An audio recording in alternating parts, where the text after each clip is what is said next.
non pas juste l'entendre ou encore être des auditeurs oubliés, mais que sa parole encore agite dans nos vies.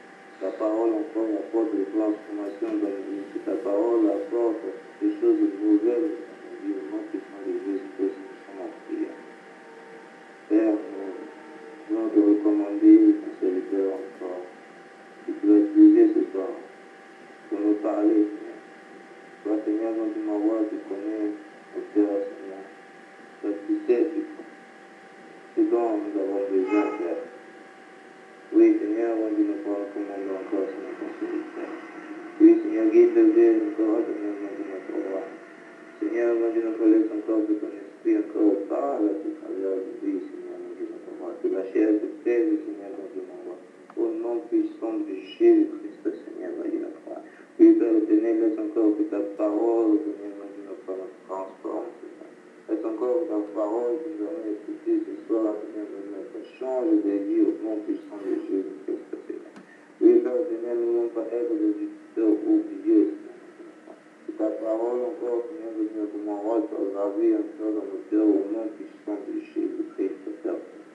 Merci encore, Seigneur, pour ta parole ce soir. Merci encore, Seigneur, pour ce ravitaillement, Seigneur, que tu nous apportes. Merci encore, Seigneur, dans du moment pour ce pain que tu nous apportes encore ce soir. Nous te rendons gloire, Seigneur, mon Dieu. Sois loué, sois exalté, Seigneur, mon Dieu. Merci, Amen. Au nom puissant de Jésus-Christ, nous avons prié. Amen. Amen. Bien-aimés, nous allons donc passer à la parole. Si nous pouvons mettre nos micros. Donc je donne donc la parole à l'homme de Dieu qui va nous faire ce soir. Amen. Amen. Oui, shalom, shalom, bien-aimés. Nous rendons grâce à notre Père qui nous a encore réunis ce soir. La Bible dit qu'il est doux et agréable pour les frères de demeurer ensemble, car c'est là qu'il déverse sa bénédiction en abondance. Et sa bénédiction, bien-aimée, c'est sa parole. Voilà pourquoi, sans plus tarder, nous allons prendre nos Bibles dans le livre, c'est-à-dire l'évangile selon Luc. Dans Luc chapitre 1, nous allons lire notre verset de base. Luc chapitre 1, du verset 68 au verset 75. Luc chapitre 1, du verset 68 au verset 75.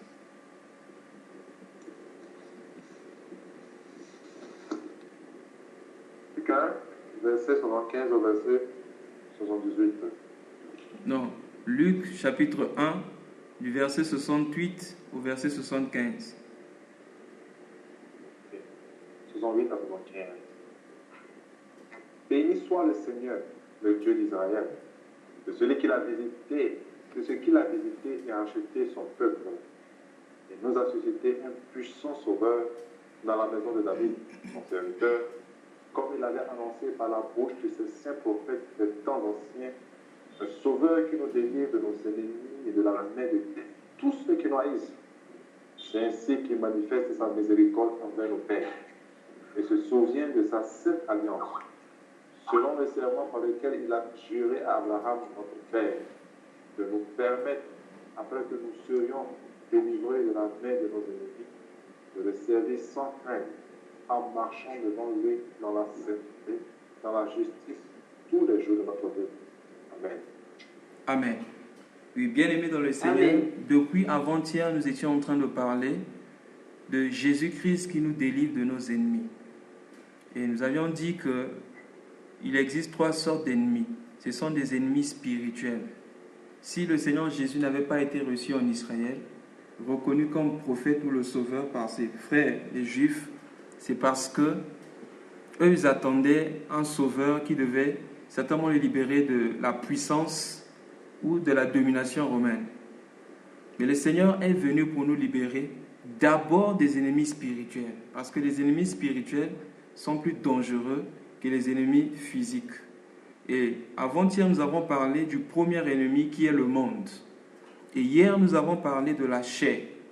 Aujourd'hui, nous allons parler du troisième ennemi qui est le diable. Donc, il existe 3 sortes ou 3 types d'ennemis. Il y a le monde, la chair et le diable. Bon, les messages passés sont sur la page Facebook et il y en a aussi sur le mur ici, sur Skype. Donc aujourd'hui, nous allons parler du troisième ennemi. Premièrement, nous avons dit que si Dieu nous délivre, le but du salut, de notre délivrance, c'est pour servir Dieu. Nous avons lu ça, je crois que c'est le verset 74, la Bible dit, de nous permettre, après que nous serions délivrés de la main de nos ennemis, de le servir sans crainte. Donc si nous sommes encore sous la puissance, sous la servitude de l'ennemi, nous ne pouvons pas servir Dieu.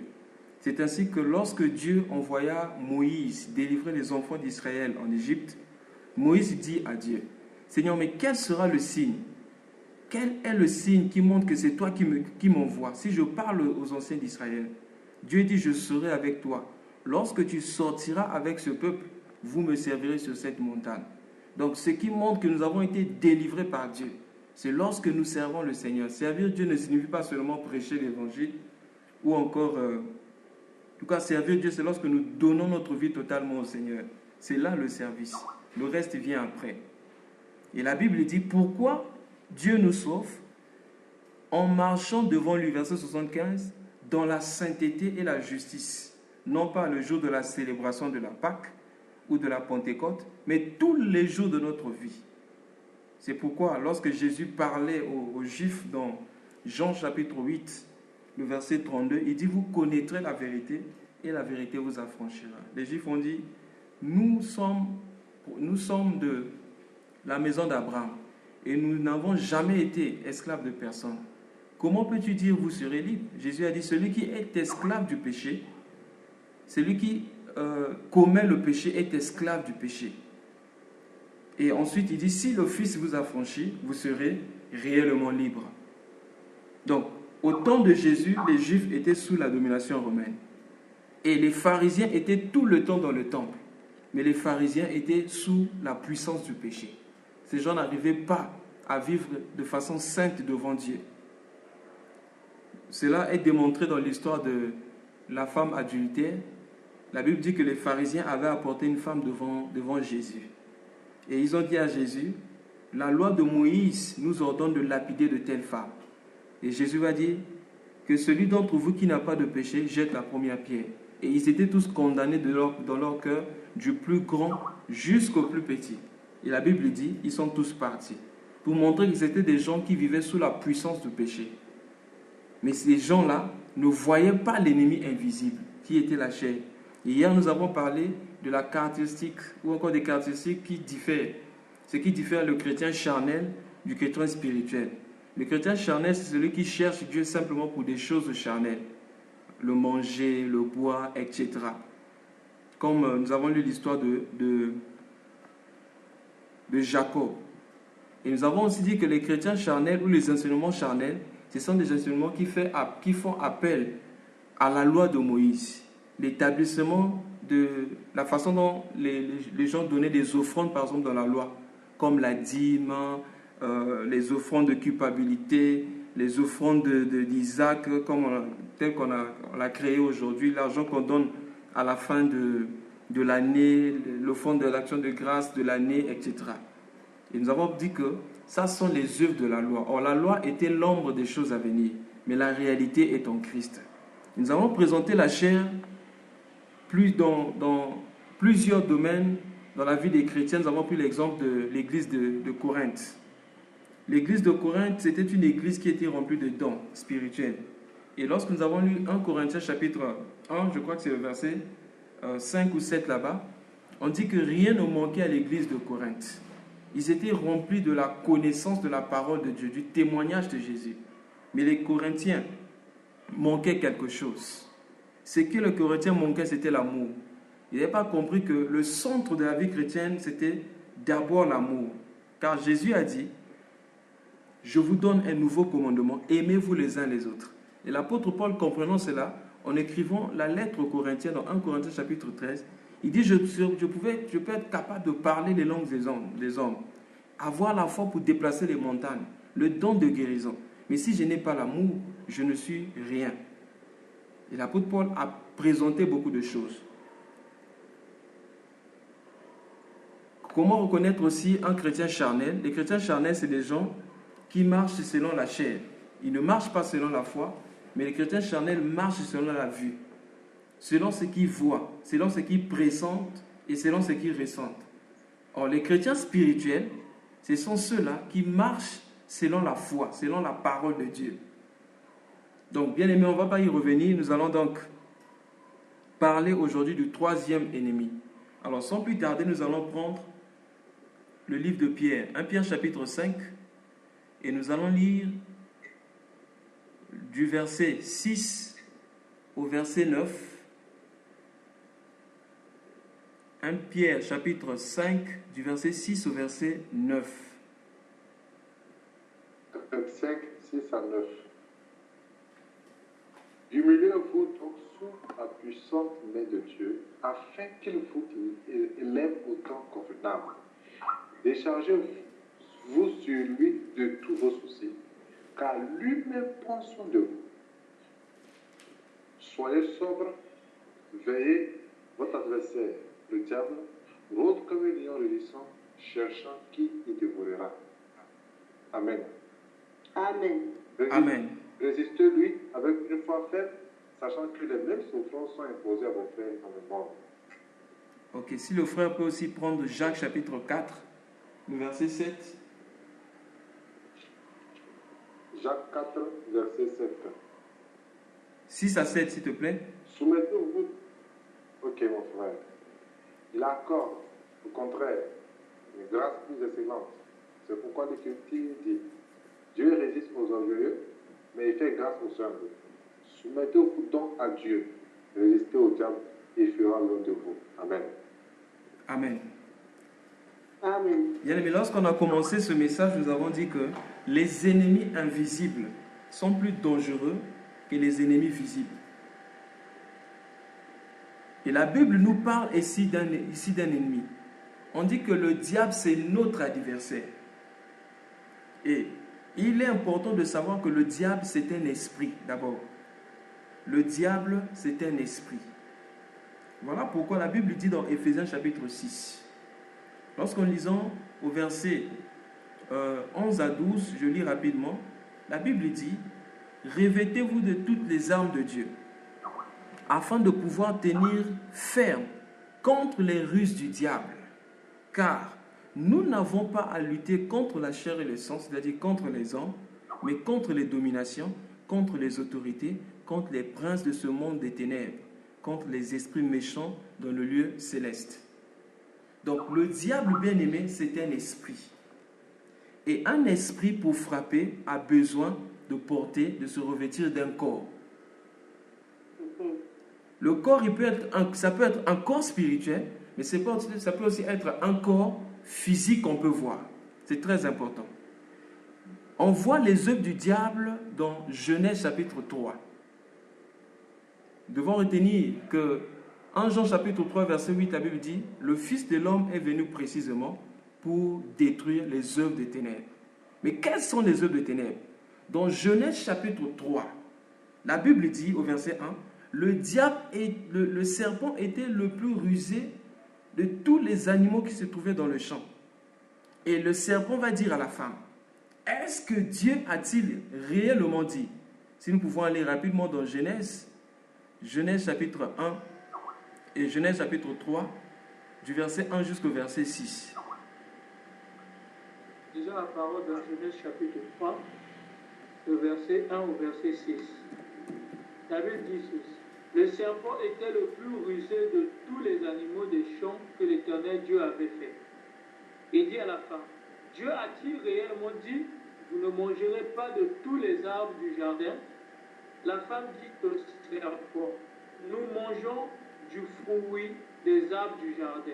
Mais quant au fruit de l'arbre qui est au milieu du jardin, Dieu a dit: vous n'en mangerez pas et vous n'y toucherez pas, sinon vous mourrez. Verset 4. Alors le serpent dit à la femme: vous ne mourrez pas du tout, mais Dieu sait que le jour où vous en mangerez, vos yeux s'ouvriront et que vous serez comme des dieux qui connaissent le bien et le mal. enfin le verset 6, la femme vit que l'arbre était bon à manger, agréable à la vue et propre à donner du discernement. Elle prit de son fruit et en mangea. Elle en donna aussi à son mari qui était avec elle et il en mangea. Amen. Amen. Amen. Bien-aimé, le diable n'a pas changé de tactique. Nous allons encore lire un autre verset pour ne pas y revenir, de telle sorte que lorsqu'on va commencer, qu'on aille directement sans toucher encore des versets. Prenons rapidement 2 Corinthiens chapitre 11. 2 Corinthiens chapitre 11, on va lire le verset, du verset 2 jusqu'au verset 4. 2 Corinthiens 11, 2 à 4.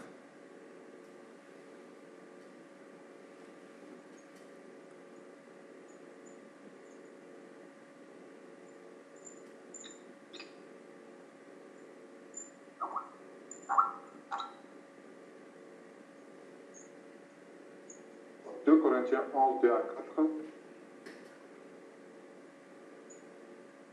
Car je suis jaloux de vous d'une jalousie de Dieu, parce que je vous ai fiancé à un seul époux, pour vous présenter à Christ comme une vierge pure.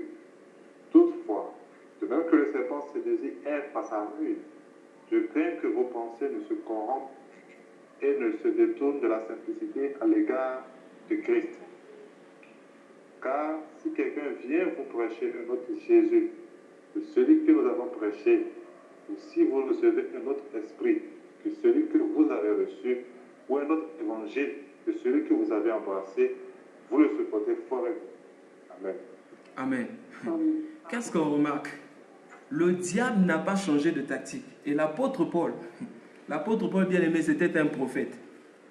Il revêt la même chose, il dit, bien-aimé, j'ai peur que de la même façon que, toutefois que il dit, de même que le serpent séduisit Ève par sa ruse, je crains que vos pensées ne se corrompent et ne se détournent de la simplicité à l'égard de Christ. Donc, qu'est-ce que le diable avait fait?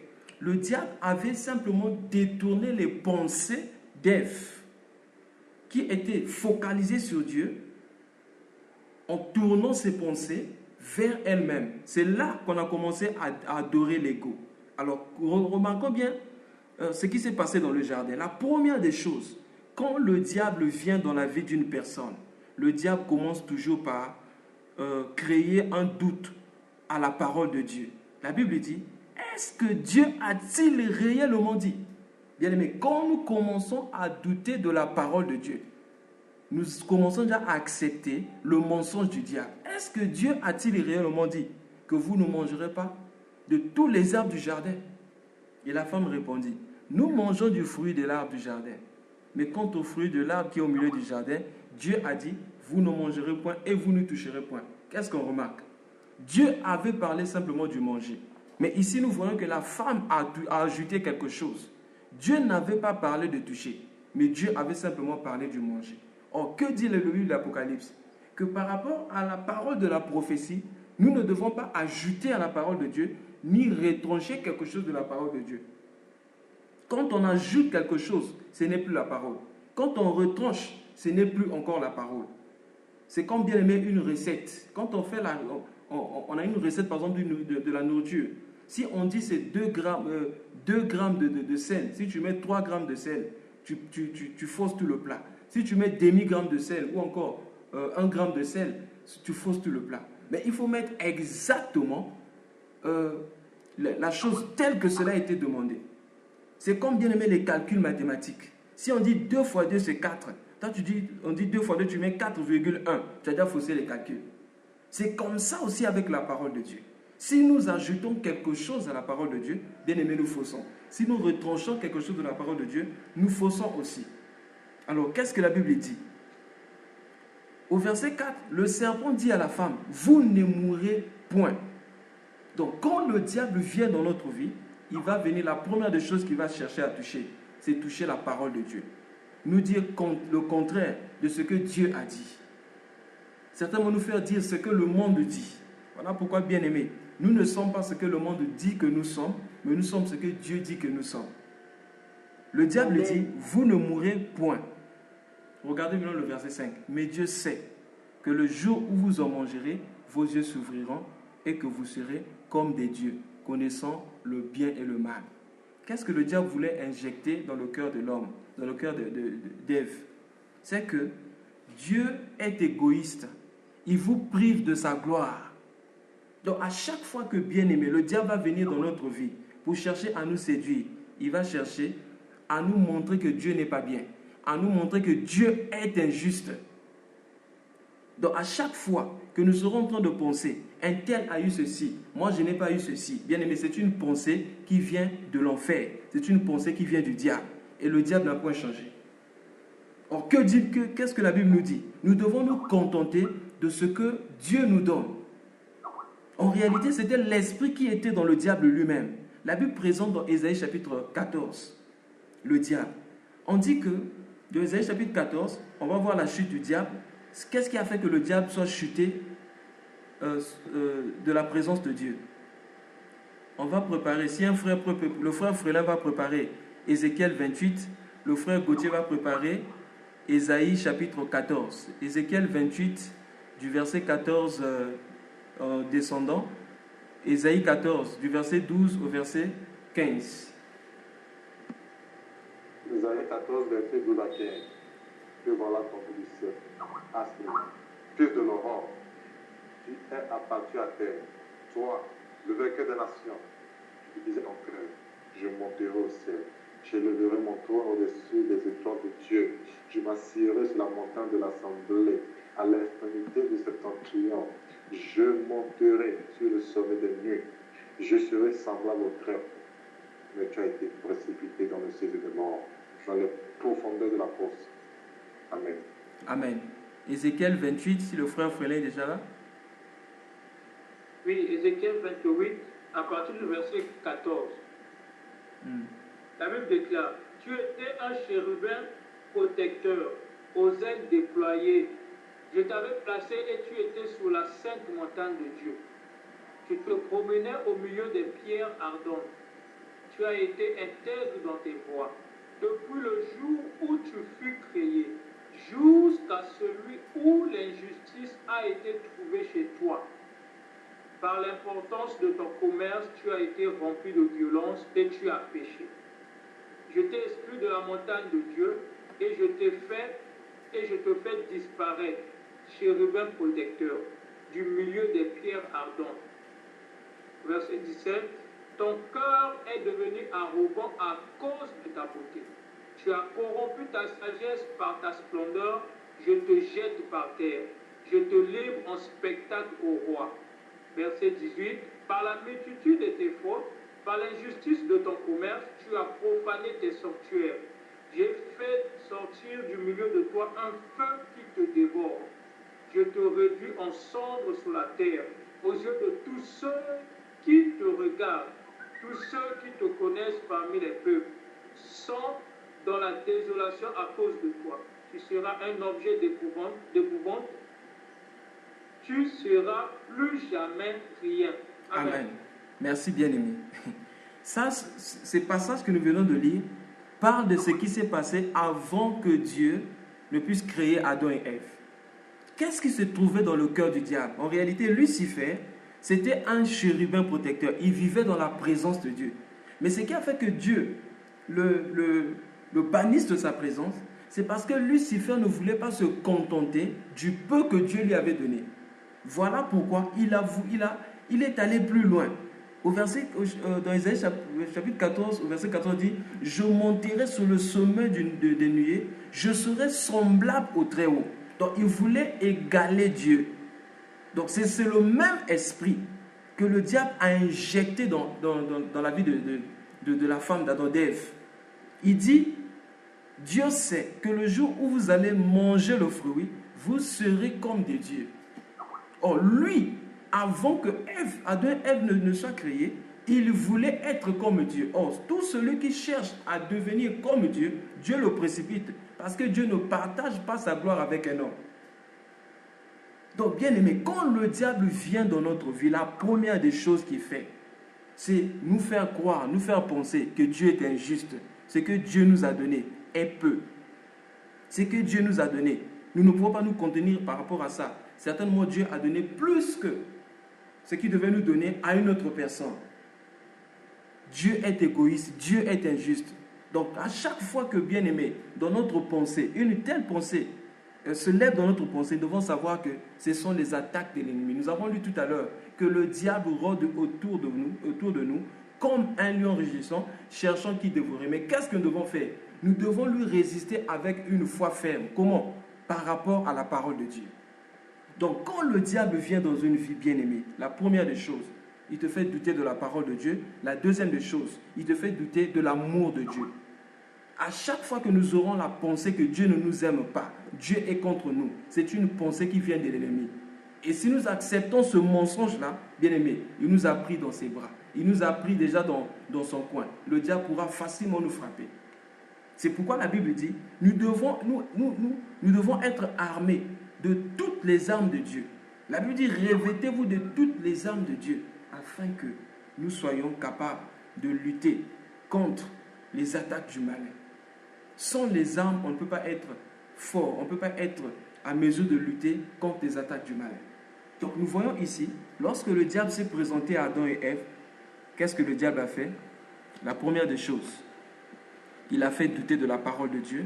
La deuxième des choses, le diable a cherché à salir la réputation ou encore le caractère de Dieu par rapport à son amour pour l'homme. Le diable voulait indirectement dire à l'homme, Dieu ne vous a pas donné tout ce qu'il devait vous donner. C'est pourquoi lorsque nous recevons le Saint-Esprit, il nous donne la capacité de nous contenter du peu que Dieu nous donne. Parce que la Bible dit, dans Actes chapitre 17, je crois que c'est le verset 30 ou 32, la Bible dit que Dieu a placé des limites tout autour de chacun de nous. Bien aimé, Dieu a placé des limites autour de chacun de nous. Le teint que nous avons, la taille que nous avons, tout ce que nous avons, bien aimé, ce sont des limites que Dieu a placées tout autour de nous. Quand nous cherchons à aller au-delà de ces limites, bien aimé, nous sortons de la présence de Dieu. Nous sortons de la sécurité de Dieu. Et lorsque nous sortons de la sécurité de Dieu, le diable peut facilement nous frapper. La dimension financière que nous avons, ce sont des limites que Dieu a placées tout autour de nous. Quand tu veux recevoir, aller au-delà de ce que Dieu avait prévu pour toi, bien aimé, le diable peut te frapper. Lorsque nous partons, nous cherchons à recevoir au-delà de ce que Dieu nous a donné, nous sortons des limites que Dieu a placées tout autour de nous. Par conséquent, nous serons exposés aux attaques du malin. Donc c'est ce qui est présenté ici. Ève est sortie des limites. Quelle était la limite? Ne touchez pas à cet arbre-là. Parce que lorsque le diable viendra, le diable va toujours nous présenter le péché comme quelque chose de précieux. Et la Bible dit, la femme vit que l'arbre était bon à manger, agréable à la vue. Faisons très attention aux choses qui nous attirent. Les grandes chutes spirituelles, généralement, sont causées par des désirs, des profonds désirs charnels. Des grandes chutes spirituelles sont souvent provoquées par des profonds désirs charnels. Ève a vu que l'arbre était bon à manger et agréable à la vue. Et qu'est-ce qu'il a fait? Qu'est-ce qu'elle a fait? La Bible dit, elle a mangé cela. Bien-aimé dans le Seigneur, le diable n'a pas changé. Et il n'a pas changé de tactique. Qu'est-ce que l'apôtre Paul écrit ici? Venons dans 2 Corinthiens chapitre 11. Il dit, car je suis jaloux de vous, de la jalousie de Dieu, parce que je vous ai fiancé à un seul époux, pour vous présenter à Christ comme une vierge pure. Toutefois, de même que le serpent séduisit Ève par sa ruse, je crains que vos pensées ne se corrompent et ne se détournent de la simplicité à l'égard de Christ. Or, qu'est-ce que nous voyons aujourd'hui dans l'Église? On ne prêche plus un Christ qui est simple, le Christ prêché par les apôtres, le Christ annoncé par les apôtres de l'agneau. Or, qu'est-ce que nous voyons là-bas dans Genèse chapitre 3? Le diable a dit quoi? Si vous mangez ce fruit, vous serez comme des dieux. Or, Christ nous présente aussi la divinité, mais la divinité dans la simplicité. Christ nous présente la divinité dans la simplicité, dans l'humilité, mais le diable présente la divinité dans la grandeur.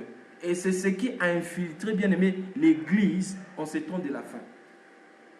Regardez simplement les hommes de Dieu, la course au titre, des bishops, des trichops, vous connaissez tous les noms qui courent aujourd'hui, le monde religieux.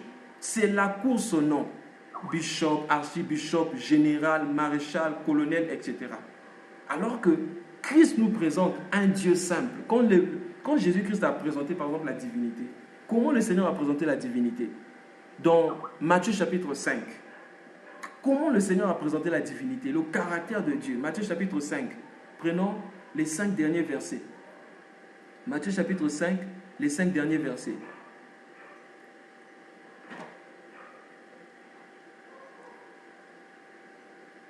Marc 5, le 5 dernier verset.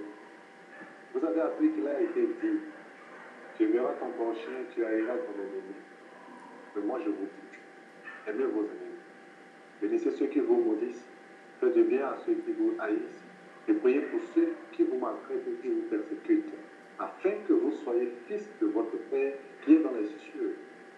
Car il fait lever son soleil sur les méchants et sur les bons. Il fait pleuvoir sur les justes et sur les injustes.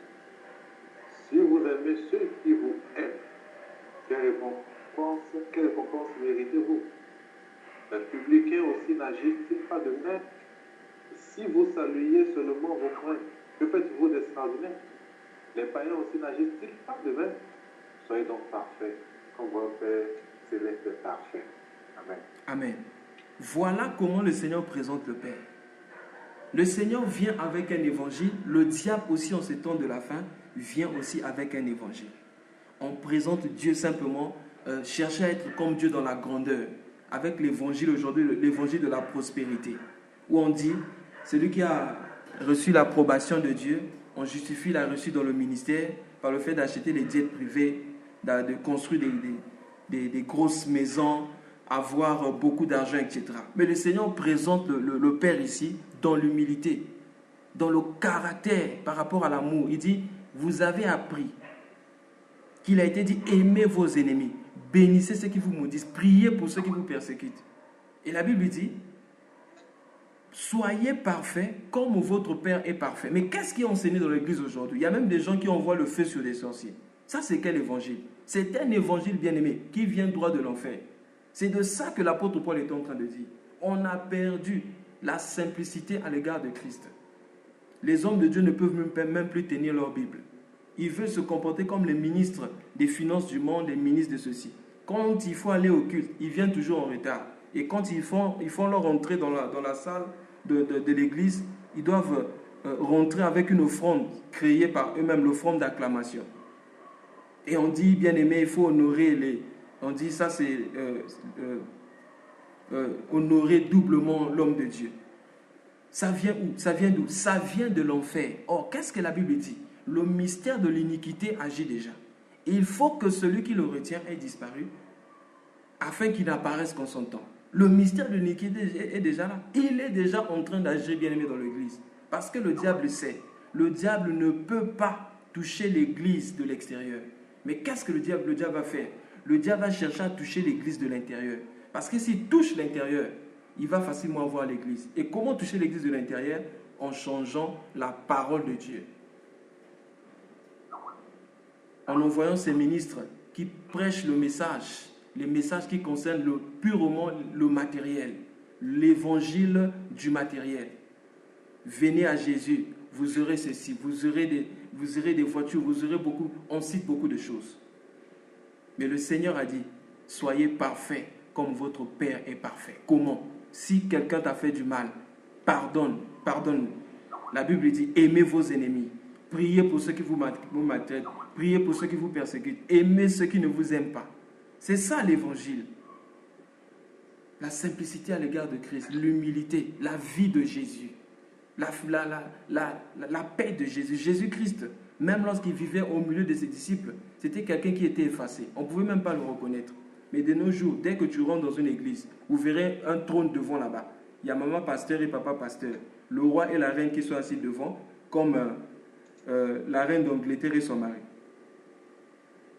Mais le Seigneur Jésus, on ne pouvait pas le reconnaître. Voilà pourquoi Judas, pour montrer à ces gens qui étaient venus arrêter Jésus, que c'était Jésus, il dit, c'est celui que je vais embrasser, il faut l'arrêter. Ça veut dire que Jésus ne pouvait pas être reconnu au milieu de ses disciples. Mais aujourd'hui, bien aimé, ce n'est plus le cas.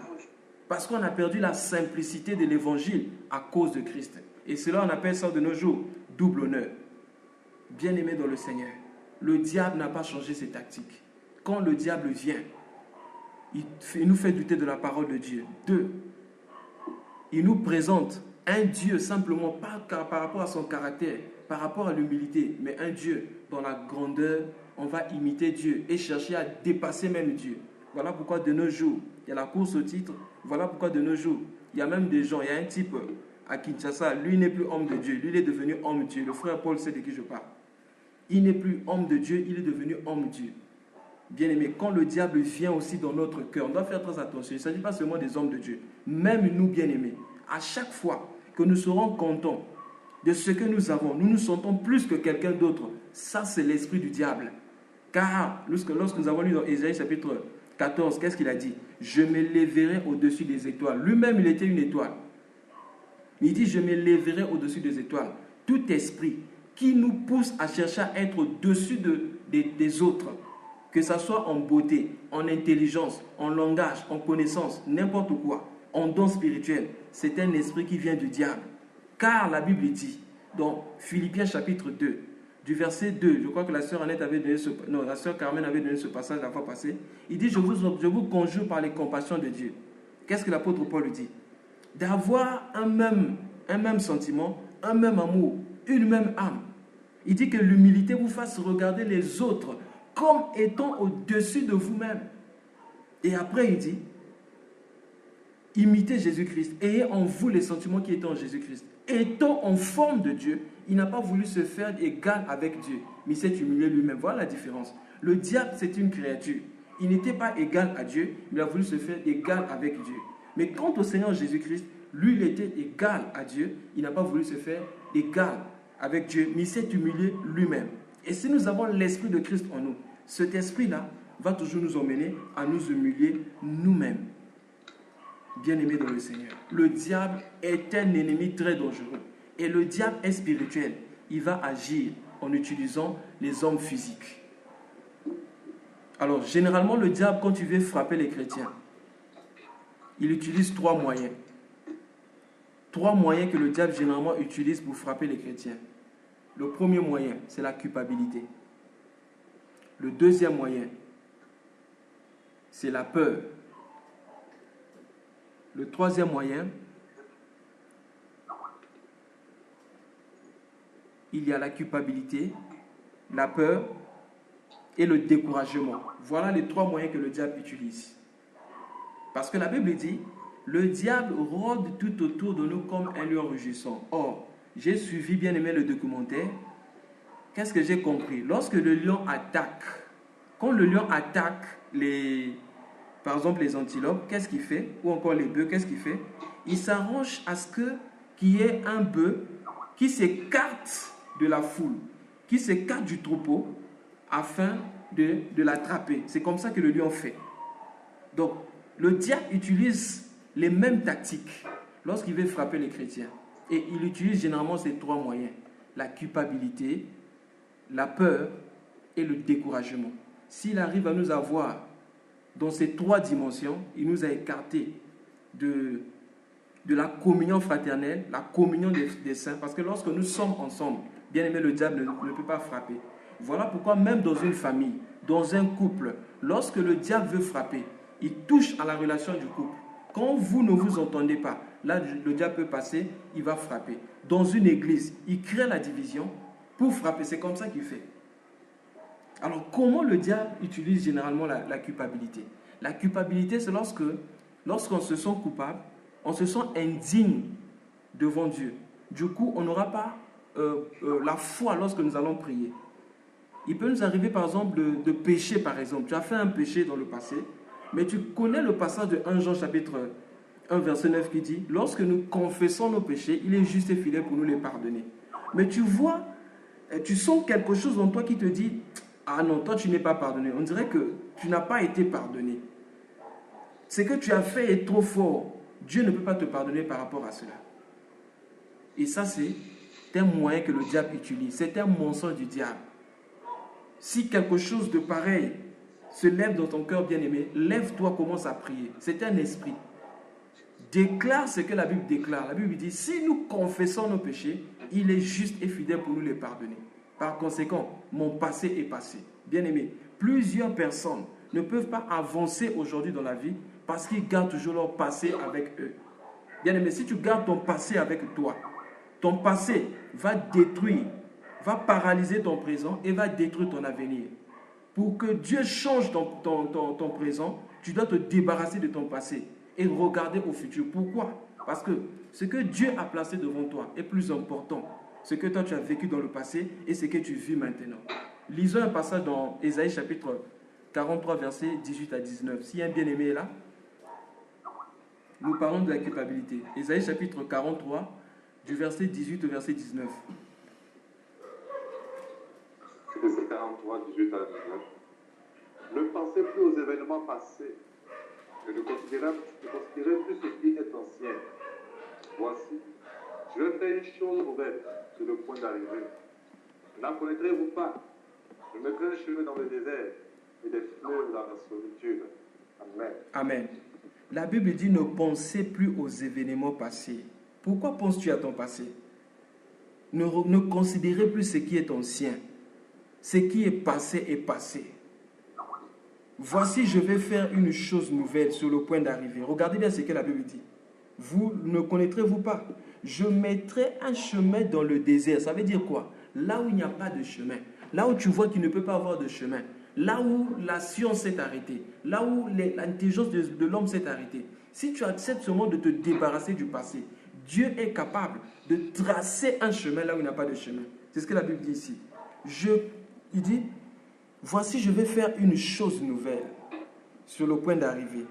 Je mettrai un chemin dans le désert et des fleuves dans la solitude. Bien-aimés dans le Seigneur. Voilà ce que le diable fait. Le diable cherche toujours à nous rappeler notre passé mauvais pour nous entraîner à culpabiliser. Bien-aimés dans le Seigneur. Si le diable te rappelle ton passé, rappelle-lui son avenir, il va fuir. Si le diable te rappelle ton passé, rappelle-lui son avenir et le diable va fuir. Quel est son avenir? Il va finir dans les temps de feu. Si le diable te dit, voici ce que tu as fait dans le passé, tu dis, ok, d'accord, voici ce qui va t'arriver après. Le Seigneur Jésus va te jeter dans le lac de feu et il va fuir. C'est ça la Bible dit. Quand la Bible dit, résistez-lui avec une foi ferme. Bien-aimés dans le Seigneur, nous avons parlé de la culpabilité et nous avons parlé aussi du découragement. Le découragement, c'est une arme que le diable utilise dans notre vie. Celui qui est découragé, bien-aimé, c'est celui qui ne croit pas que Dieu est assis sur le trône. Bien-aimé, il y a une chose que nous devons retenir. Le passage que la sœur Yolande avait donné la fois passée, je crois que c'était Psaume chapitre 29, verset 10. La Bible dit, lors du déluge, Dieu était assis sur son trône. Dans tout ce que nous faisons, bien-aimés, voici ce que nous devons retenir. Dieu est assis sur son trône. Même si je passe par les situations difficiles, même si je suis dans le succès, même si je suis dans la joie, je dois retenir une chose. Dieu est assis sur le trône. Parce qu'il est assis sur le trône, ce n'est pas ce que je vis maintenant qui va changer la position de Dieu. Voilà pourquoi Romains chapitre 8, verset 28 dit, nous savons du reste, toute chose concourt au bien de ceux qui aiment Dieu. Si tu sais que toute chose concourt au bien de ceux qui aiment Dieu, et si tu sais que tu aimes Dieu, toute chose concourt à ton bien, tu vas rendre grâce à toute chose. Et quand tu vas rendre grâce à toute chose, bien-aimé, il n'y aura pas de place pour le découragement. N'accepte pas le découragement. N'accepte pas les inquiétudes. La Bible dit quoi? Dans Philippiens chapitre 4, versets 6 à 7. Ne vous inquiétez de rien, mais en toute chose, faites connaître vos besoins à Dieu par la prière. Et la paix de Dieu, qui surpasse toute intelligence, gardera vos cœurs et vos pensées en Christ. Le découragement, c'est un piège de l'ennemi. Il te décourage pour t'avoir et bien te frapper. Aussi longtemps que tu seras fort, bien-aimé, il ne pourra pas t'avoir. Voilà pourquoi, même lorsque nous sommes forts, nous devons parler comme Paul. Lorsque je suis fort, lorsque je suis faible, c'est alors que je suis fort. Et que le faible dit je suis fort. Bien-aimé dans le Seigneur, n'accepte pas le découragement. C'est l'arme de l'ennemi que le diable utilise contre toi pour te détourner de la présence des enfants de Dieu. Plusieurs chrétiens ont connu le découragement, même à cause des choses qu'ils ont vues dans les églises. Si quelqu'un, si une personne se décourage, se déconnecte des frères à cause de ce qu'il a vu dans l'église, ça veut dire que cette personne n'avait pas un bon fondement. Bien aimé, quand nous partons à l'église, ce n'est pas pour des hommes, c'est d'abord pour Christ. Voilà pourquoi. Quelque chose que nous pouvons voir dans la vie des gens. Nous avons notre point d'intérêt. Nous avons notre cible. Et notre cible, bien aimé, c'est Jésus-Christ. Donc n'accepte pas le découragement. Le découragement, c'est une arme que le diable utilise pour nous avoir, pour nous séparer des frères. Parce que, bien aimé, lorsque nous sommes ensemble, la communion fraternelle, c'est une force. La Bible dit, faute de bois, le feu s'éteint. Quand il y a beaucoup de bois, le feu est grand et le diable ne peut pas s'approcher. Tout ce qu'il peut faire, c'est chercher à nous séparer, à nous diviser pour régner. Donc nous avons parlé du découragement. Ensuite, bien aimé, vient la peur. La peur, c'est l'ennemi de la foi. Le diable sait, vous savez bien aimé, le diable sait qu'il ne peut rien contre les chrétiens aussi longtemps que nous sommes en Jésus-Christ. Pourquoi? Parce que le diable, lui, c'est le serpent ancien. Lorsque Dieu est en train de donner les sentences à la femme, qu'est-ce que Dieu dit à la femme? Il dit, je mettrai inimitié entre toi et le serpent, entre tes descendants, entre ta descendance et sa descendance. Et qu'est-ce que la Bible dit? Ta descendance lui écrasera la tête, mais toi, tu lui blesseras le talon. Or, actuellement, quand on parle de la descendance de la femme, c'est Jésus-Christ. Lorsque Jésus est mort à la croix, il a détruit le diable où? Au niveau de la tête. Voilà pourquoi. Là où Jésus-Christ s'est fait crucifier, Golgotha signifie le lieu du crâne. Pourquoi le lieu du crâne? Parce que c'est là où Jésus-Christ devait détruire la tête du serpent. Donc, là, quand la tête du serpent est détruite, la force du serpent, là où il y a le venin qui donne la mort, c'est au niveau de la tête. Il a détruit la tête du serpent. Voilà pourquoi, bien aimé, cette prophétie, je crois qu'on avait déjà parlé de ça quand on avait parlé de Goliath. Goliath avait dit quoi? Cherchez seulement un homme au milieu de vous, qu'il me batte. Si cet homme me bat, et moi, et tout Israël, nous serons sous vous. Alors, qu'est-ce que David avait fait? Quand David a frappé Goliath, David a coupé la tête de Goliath. Et depuis là, et Goliath, et tous les Philistins sont sous la puissance des Israélites. Ça veut dire quoi? Israël spirituel, c'est nous. Goliath, c'est l'image du diable. Quand Jésus est mort à la croix, il a détruit le diable au niveau de sa force. Voilà pourquoi il dit, on ne peut pas prendre des choses qui se trouvent dans la maison d'un homme fort avant de l'avoir lié auparavant. Et si on lit cet homme, on peut partager ses dépouilles. Qu'est-ce que Jésus est en train de dire? L'homme fort, c'est le diable. Et lui, il a dépouillé le diable. Il a dépouillé les dominations. Tout ce qui faisait sa force se trouve maintenant dans nos mains. Maintenant, comment le diable va agir pour chercher à nous avoir? C'est en utilisant simplement, bien aimé, la peur. C'est pourquoi la Bible dit, à chaque fois que Jésus disait, ne craignez pas, que la paix soit avec vous. C'est pourquoi, bien aimé, quand tu as peur, rentre vite dans la présence de Dieu. Dis, Seigneur, délivre-moi de la peur. Parce que la peur, c'est une façon de ne pas reconnaître la présence de Dieu autour de nous. Voilà pourquoi même l'apôtre Jean devait écrire dans 1 Jean chapitre 4, 4. Ne craignez pas, petit enfant, car celui qui est en vous est plus grand et plus puissant que celui qui est dans le monde. Bien-aimé dans le Seigneur, le diable rôde autour de nous comme un lion rugissant. Le diable, même pour nous décourager, il va utiliser des hommes. Ceux qui viennent toujours avec des paroles blessantes pour nous décourager. Voilà pourquoi nous ne devons pas, bien aimés, être dépendants des opinions des hommes, de ce que les hommes disent sur nous. Mais regardez tout ce qu'on peut nous faire comme un moyen pour devenir comme Christ. On dit du mal sur nous, glorifions le Seigneur. Mais nous n'haïssons pas l'homme, mais nous devons haïr l'esprit qui agit derrière l'homme. C'est très important. Oui, bien aimé dans le Seigneur, le temps nous fait défaut. C'est par là que nous allons nous arrêter. Que le Seigneur vous bénisse et qu'il nous garde encore. Amen.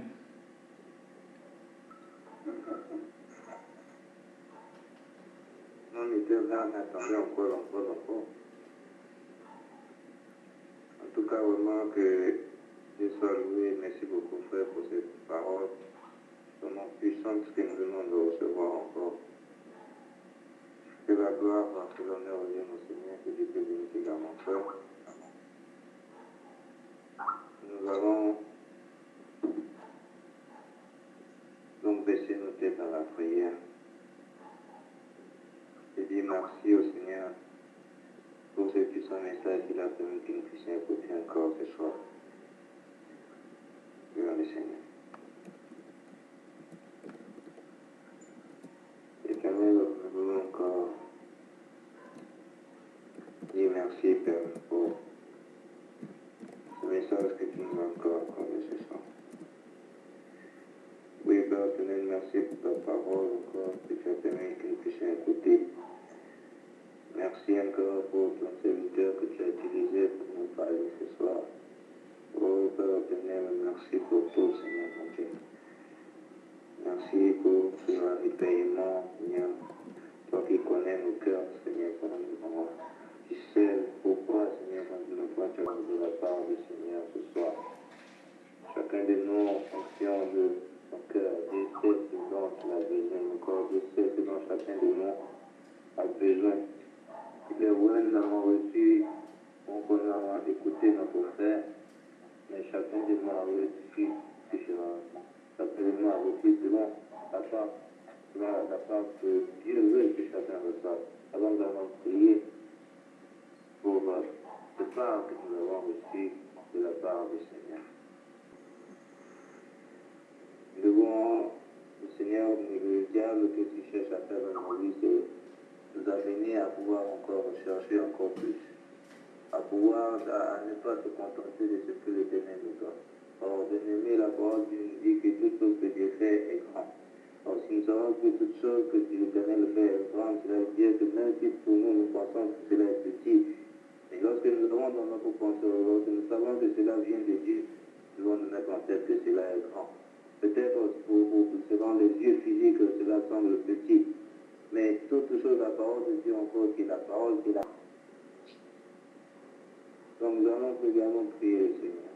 Que le Seigneur nous amène à nous contenter chaque fois, quelles que soient les bénédictions au corps, quelles que soient les situations par lesquelles nous passons. Nous nous contentons seulement de ce qu'il nous donne, nous nous contentons de ce qu'il a permis que nous puissions avoir, de cet apport qu'il nous donne, et que nous glorifions seulement son nom, car nous savons qu'il est toujours là, il est là près de nous, et il nous fortifiera également. Donc prions pour que nous puissions toujours ne pas chercher à gagner plus encore ou autre, mais chercher à se contenter chaque jour de ce que l'Éternel nous donne. Prions le Seigneur. Le prophète nous a parlé des armes que l'Éternel a mis à notre disposition pour pouvoir vaincre le malin. Et nous savons tous que si une personne, par exemple, a peut-être une arme ou encore a peut-être un AK-47 ou encore un fusil chez lui et qui ne sait pas l'utiliser, l'arme ne servira à rien. De cette même manière également, nous devons avoir ces armes, nous devons savoir comment utiliser ces armes de Dieu, encore comment utiliser la parole. Nous pouvons écouter la parole, mais nous ne savons pas comment l'utiliser encore, nous ne savons pas comment est-ce qu'elle fonctionne. C'est là. Alors nous allons prier le Seigneur, que le Seigneur nous amène à pouvoir mettre en pratique sa parole, et à pouvoir également que le Seigneur nous permet de pouvoir savoir utiliser ces armes-là qu'il a mis à notre disposition, nous fortifier, nous donner la force. Donc nous puissions utiliser ces armes-là à bon escient pour pouvoir encore éviter ou encore pouvoir échapper au malin, pouvoir encore être écarté du malin et toujours rester accroché à l'Éternel. Prions le Seigneur.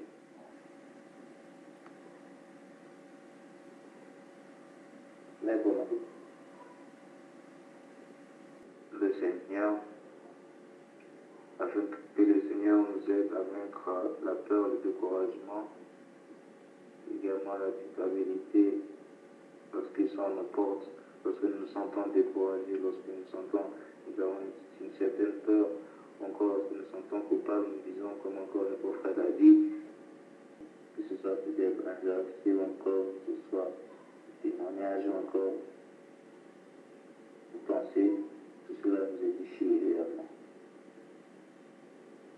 Je lance ça.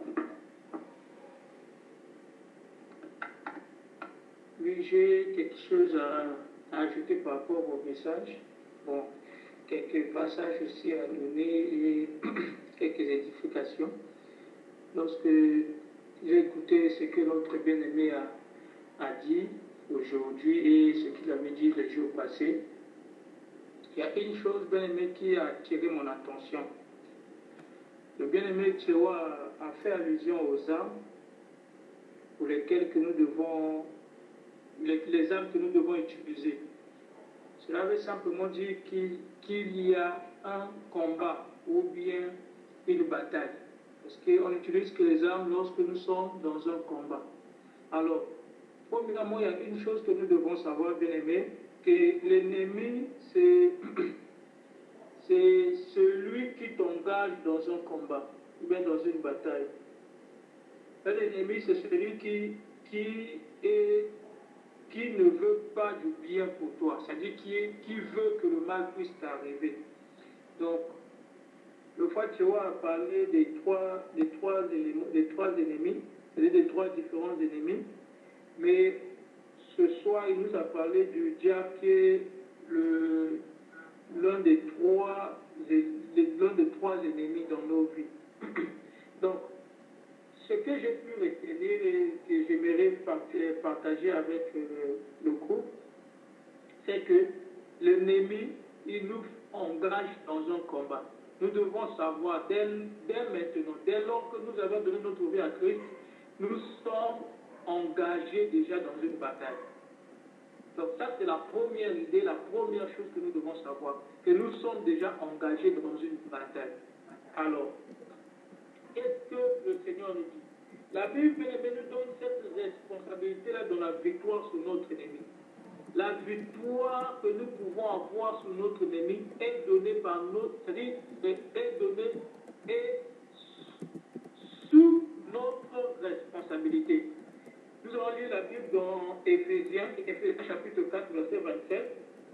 Nous comprenons là que le Seigneur nous donne cette responsabilité-là dans la victoire contre l'adversaire.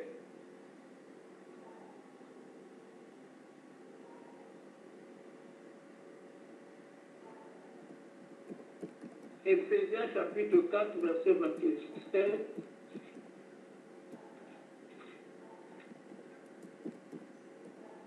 Ok. Je vais lire. La Bible dit ceci. Ne donnez pas accès au diable. Éphésiens chapitre 4, verset 27.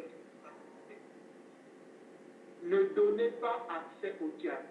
Ça veut dire quoi, bien-aimé? Le Seigneur nous donne cette responsabilité-là de ne pas donner accès. C'est-à-dire que ce n'est pas lui qui doit veiller, mais c'est à nous de veiller à ce que le diable ne puisse pas avoir accès, à ce que ton ennemi ne puisse pas avoir accès. Bien aimé, dans une bataille, il y a deux camps. Il y a un camp de l'ennemi et un camp de ceux qui combattent. C'est-à-dire il y a deux camps. Pour ceux qui combattent, il y a deux camps. Donc, dès lors que l'ennemi se retrouve dans ton camp, ce sont déjà des signes de la défaite. Car lorsque nous combattons, soit c'est pour garder l'ennemi loin de nous, soit c'est pour le détruire, pour ne pas qu'il ne puisse avoir à agir sur nous, mais ne puisse avoir la force sur nous. Donc, mais dès lors que toi tu combats l'ennemi, mais qu'il vient se retrouver dans ton camp, cela veut dire que tu as perdu la bataille. Nous voyons, lorsque nous voyons dans les films de guerre, dans les anciens temps, dès que l'ennemi arrive dans le camp de son adversaire, il place un drapeau signe de victoire. Lorsqu'il arrive, il arrive à conquérir une terre ou bien une contrée, il vient et place son drapeau pour signifier qu'il vient de gagner. Donc, bien aimé, le Seigneur nous dit ceci, de ne pas laisser l'ennemi se retrouver dans notre camp, de ne pas donner accès à l'ennemi dans notre vie. Car aussi longtemps que l'ennemi est loin de nous, nous avons la victoire sur lui. Parce qu'il n'a pas la force d'accéder, n'a pas la force de se marcher. Donc la première responsabilité que le Seigneur nous donne sur la victoire nous revient. C'est à nous de ne pas donner accès au diable. Aujourd'hui, qu'est-ce qui se passe? Lorsqu'il y a des problèmes, il y a des situations où il y a un ennemi il y a un problème qui arrive à te déstabiliser, on revient encore vers Dieu pour dire que certainement le Seigneur ne m'a pas protégé, ou bien certainement le Seigneur ne m'a pas délivré. Alors, c'est à nous que le Seigneur a donné cette responsabilité-là pour ne pas que l'ennemi puisse arriver ou bien puisse nous atteindre. Donc, bien aimé, dans ta vie, dans ta famille, dans tes études, dans tes projets, dans tout ce que toi tu as, ne laisse pas l'ennemi y accéder. Dans ton foyer, ne laisse pas l'ennemi y accéder. Il y a un autre point, bien aimé, que nous devons comprendre concernant la bataille. Il y a certains points que nous devons mettre, que nous devons souligner. Bien aimé, lorsque nous nous livrons, lorsque nous livrons dans une bataille, il y a une chose, une des premières choses que tu dois savoir. Faire une mission de reconnaissance. Savoir quel est ton ennemi, qui te combat, ou bien qui est ton ennemi. Bien aimé, aussi longtemps que tu n'as pas la connaissance de ton ennemi, tu ne sauras pas comment le combattre. Si aujourd'hui on nous a parlé des trois ennemis, la chair, le monde et le diable, c'est pour que cela attire notre attention, afin que nous ne combattons pas n'importe qui croyant que celui-là est mon ennemi, mais que nous combattons le véritable ennemi dans notre vie. Voilà pourquoi c'est très important que nous combattons le monde, que nous combattons la chair, que nous combattons le diable. Donc, la première des choses dans la bataille, c'est participer à une mission de reconnaissance. Reconnaître ton ennemi. Qui est ton ennemi bien-aimé? Ce n'est pas le frère ou bien la soeur qui est à côté de toi qui parle mal de toi. Non, non, non, ne t'embrouille pas, bien-aimé, de peur que tu ne puisses pas combattre le véritable ennemi et que tu n'aies pas la victoire. Donc, la première des choses, c'est de reconnaître ton ennemi. Et la deuxième des choses, c'est de reconnaître les armes que l'ennemi utilise. Bien-aimé, dans une bataille, c'est la première, la victoire commence par la victoire des informations. Tant que tu n'as pas des bonnes informations, il est difficile que tu remportes la bataille. Voilà pourquoi, lorsque nous voyons même de les stratégies de guerre, ils font d'abord des missions de reconnaissance. Il y a des espions qu'on envoie. Ceux qui vont aller espionner l'adversaire, savoir quelles sont les armes que l'adversaire utilise, quel est le niveau de l'impact de leurs armes, la puissance de leurs armes. Bien aimé, après avoir fait la reconnaissance, après avoir connu ton ennemi, tu dois également connaître quelles sont les armes que ton ennemi utilise. Je bénis le Seigneur parce que le frère Théo a énuméré certaines armes que l'ennemi utilise. Une fois que tu connais les armes que l'ennemi utilise, alors tu dois maintenant passer à une préparation de l'attaque. Si c'est une attaque que tu dois faire, ou bien c'est une contre-attaque. Une contre-attaque, c'est certainement que l'ennemi t'a attaqué déjà. L'ennemi a déjà commencé à manifester les signes d'attaque dans ta vie. Tu dois dans ce cas faire une contre-attaque. Mais pour préparer cette contre-attaque-là, qu'est-ce que toi tu dois faire? Puisque tu connais déjà ton ennemi, puisque tu connais tes armes, c'est à toi maintenant de recenser les armes qu'il te faut pour combattre, même pour tenter les armes de l'ennemi et avoir la victoire sur lui. Tant que tu n'as pas les bonnes armes qui correspondent ou bien qui correspondent aux armes de l'ennemi, c'est-à-dire des armes qui te permettent de pouvoir avoir la victoire sur les armes que l'ennemi utilise, il serait difficile d'avoir la victoire. Tu vas combattre pendant longtemps, mais tu n'auras pas la victoire parce que tu n'as pas utilisé les bonnes armes. Là, vraiment, c'est très important, savoir quelles sont les armes que nous devons utiliser. Bien aimé, peux-tu aller combattre ton ennemi en utilisant les mêmes armes que l'ennemi utilise? Bien aimé, je ne pense pas que tu auras la victoire. Tu dois au contraire utiliser les armes qui doivent être plus puissantes que les armes que l'ennemi utilise. Alors, pour cela aussi, la Bible nous enseigne. Il a mis sur nous les armes que nous devons utiliser. Lorsque le bien-aimé a utilisé les armes, a énuméré les armes de l'ennemi du diable, il y a des armes que le Seigneur nous donne pour surmonter la peur, pour surmonter les doutes, pour surmonter la crainte, pour surmonter le raisonnement. Il y a des armes que le Seigneur a dit. Le bien-aimé a pris un exemple de la foi qui permet de surmonter les doutes. Oui, bien-aimé, il y a ces armes-là que nous devons comprendre. Ressource les armes que tu as et commence à utiliser maintenant une méthode d'attaque, une méthode de combat. Une fois que tu as recensé les armes de ton côté, commence maintenant à établir, à élaborer une méthode d'attaque. Est-ce que dans ton combat, tu vas aller comme quelqu'un qui ne croit pas avoir la victoire? Non. Cette méthode d'attaque-là fait partie, la première des choses, c'est l'attitude, bien-aimé. Ce qui est important à un enfant de Dieu, c'est son attitude face à une situation. Si tu crois que la situation peut attirer la victoire, bien-aimé, tu vas te comporter comme un vainqueur. Qu'est-ce que la Bible nous dit? Que nous devons nous combattre comme des vainqueurs. Nous devons nous prendre ou bien nous présenter comme des vainqueurs devant le combat. Pourquoi? Parce que le Seigneur a déjà combattu. Il nous a déjà donné la victoire. C'est dans la victoire que nous combattons. Donc, bien aimé, voilà les choses que j'avais à ajouter. Et pour vous espérer avoir la victoire, la première des attitudes, c'est la fermeté.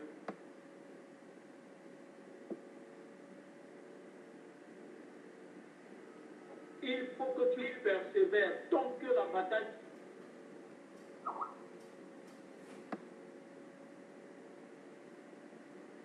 Lorsque tu vas dans le combat, c'est le Seigneur nous parle de la persévérance dans 1 Corinthiens, dans 1.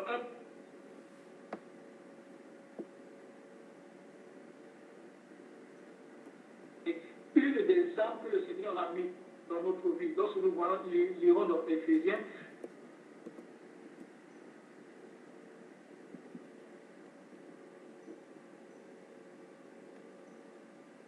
donc, donnons-lui quelques minutes.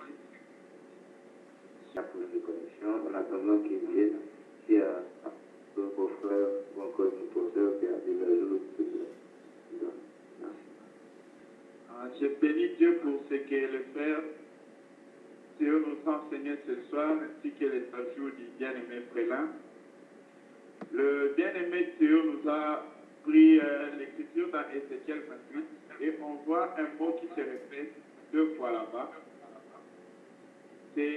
On parle du diable comme un commerçant, c'est-à-dire celui qui achète et vend pour un profit pour soi. En réalité, le diable, c'est un ancien commerçant. Vous allez comprendre pourquoi la Babylone a été construite sur base de l'intérêt.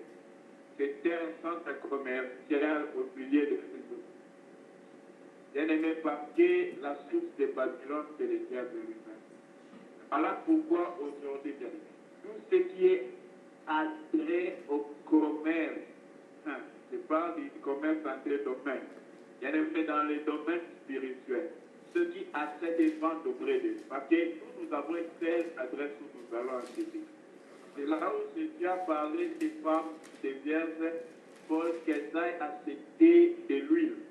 C'est là que nous devons acheter, bien aimé. Mais les achats, des transactions, des transferts qui se font avec les diables, ça dirige vers Babylone. Voilà pourquoi on parle de la Babylone en disant que ceux qui se sont enivrés avec Babylone la grande, ce sont ceux-là qui se sont enivrés avec Jézabel. Et demain, ceux-là vont passer par le même sentiment qu'elle.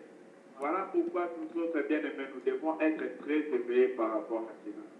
Quand le diable vient pour nous proposer ces marchandises, c'est là que nous devons être éveillés. Vous savez, tous les commerçants, ils reconnaissent déjà que celui qui ne va pas acheter seulement, celui qui va acheter. Mais où est la base de notre protection, où nous pouvons rester et que le diable lui-même, il ne puisse pas arriver nous atteindre pour partager, pour vendre ces marchandises. Bien-aimés, je bénis beaucoup Dieu pour ce que les bien-aimés nous ont enseigné tout à l'heure. Lorsque le prince de ce monde est venu auprès de Jésus, Jésus a dit une chose. Le prince de ce monde vient vers moi, mais il n'y a rien de lui en moi. Ah, c'est là le problème. Donc quand il vient, il doit trouver rien de lui en nous.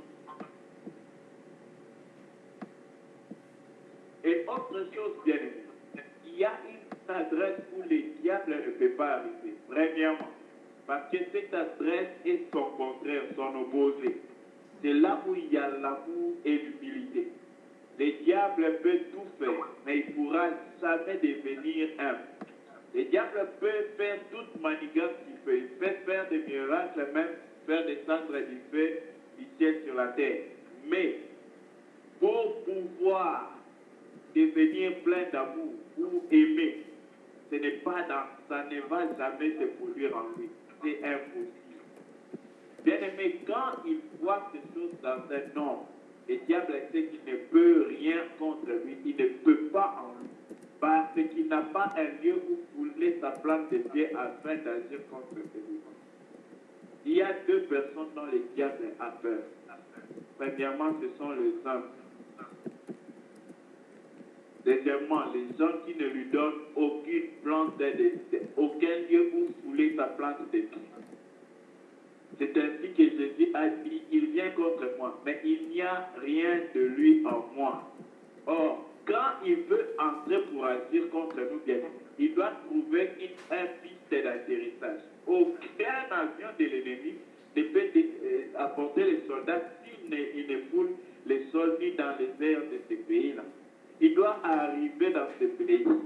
Or, quand nous lui donnons maintenant par nous-mêmes notre manque de vigilance, nous lui donnons l'endroit où il peut fouler sa place de pied. C'est par là que nous-mêmes nous lui donnons de quoi devenir puissant. Parce qu'il a déjà été vaincu. On lit ça à plusieurs reprises. Oh mon, où est ton aiguillon? Christ a triomphé du diable. Il dit que c'est lui qui est un peu plus fort que celui qui est dans le monde. Mais quand il est on peut le frapper, même les enfants de Dieu. C'est lorsque nous lui donnons la place pour fouler sa place de pied. Lorsqu'il voit l'orgueil, il sait que c'est son identification. Il vient avec rapidité. Parce que c'est comme un appel pour nous.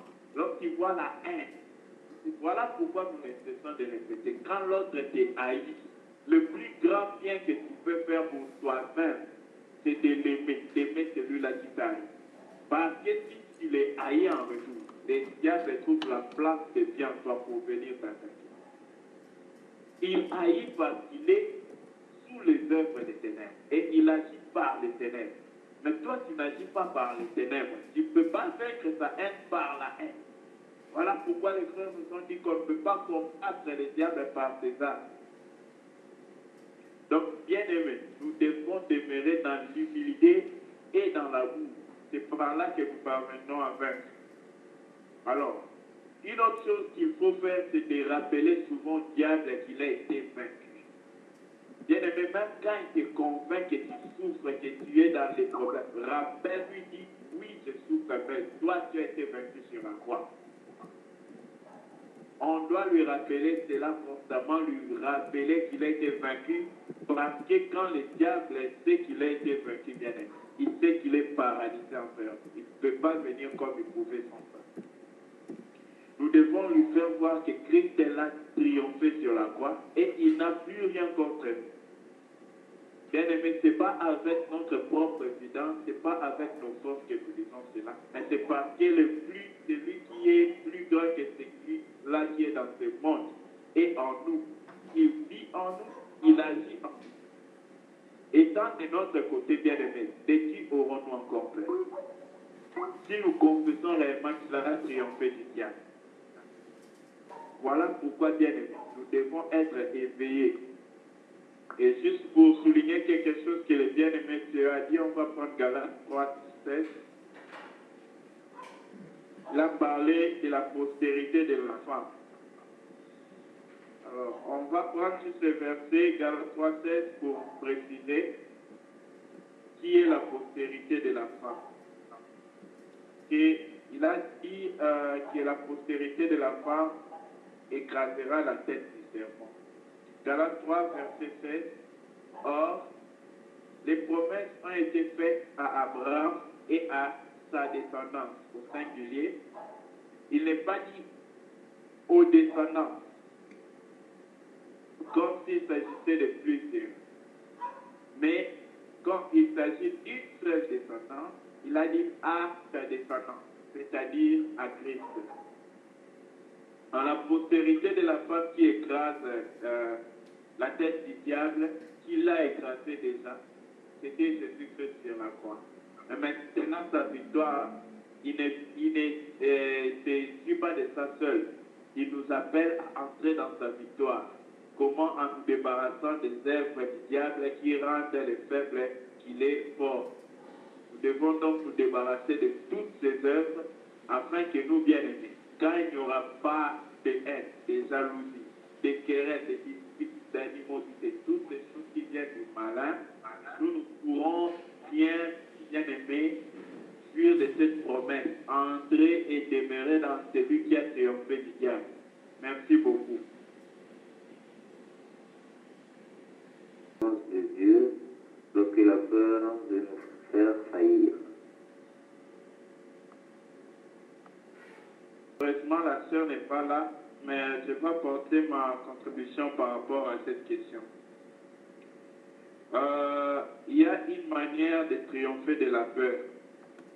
C'est par la louange on détruit la peur. La Bible déclare que le Seigneur siège dans la louange des saints. Or, quand nous avons l'attitude de la louange, ce n'est pas seulement le cantique, on a déjà dit ça plusieurs reprises. La louange, c'est proclamer le Seigneur Jésus au-dessus de tout, l'élever et le déclarer assis sur le trône au-dessus de tout. Voilà pourquoi, bien-aimés dans le Seigneur, lorsque nous nous sentons emportés par la peur, il nous suffit de voir une seule chose. Jésus-Christ et Jésus-Christ seul assis sur le trône, élevé au-dessus de tout. Lorsque nous commençons, dès que nous voyons, c'est-à-dire nous ne voyons pas avec les yeux, nous nous rappelons de cela pendant que nous avons peur, dès que nous commençons à proclamer son règne, sa supériorité, sa souveraineté, bien-aimé, c'est par là maintenant, moi-même, il m'est arrivé une fois avec alors, je ne sais pas qu'est-ce qui s'est passé cette nuit-là. Bien-aimé, j'étais entouré par une présence comme un nuée des ennemis auxquels moi-même j'ai tremblé. Je ne savais pas comment je pouvais m'en sortir. Alors, je suis monté au top floor. J'ai vu que dans ma maison, donc c'est comme j'étais dans la maison, mais autour de la maison, c'est comme si c'était un bataillon terrible de puissance des ténèbres qui cherchait vraiment à me battre. Oh, je me suis dit non.